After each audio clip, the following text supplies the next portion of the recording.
hangin dito lang oh. Tapos ayan si Mimi. Kukunin ko na siya lang kay baka babalik naman ako agad sa bahay. Baka umulan. Tapos babalik naman ako. Madali naman pag may motor talaga dito lang. Ayan lang.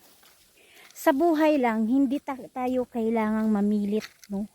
Maging sa mga kamag-anak natin, sa asawa mo, o sa partner mo, o sa mga friends mo, o sa lahat ng mga tao, mga langga.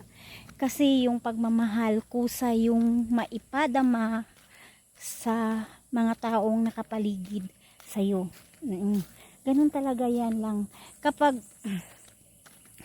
hindi na talaga kusa lang yung talagang sinasadya na. Kasi nagigilty lang. Kaya bigyan na lang po ng pansin. Wag ganun lang. Wag ganun. Kung ayaw, ayaw. Kung bigyan ka lang pansin, anuhin mo na lang, respetuin mo na lang. Pero wag kang masyadong makipag yung close talaga na die hard siya sa'yo. Kasi madi-disappoint ka lang. Tingnan mo yung kahoy lang. Ganda talaga dito lang.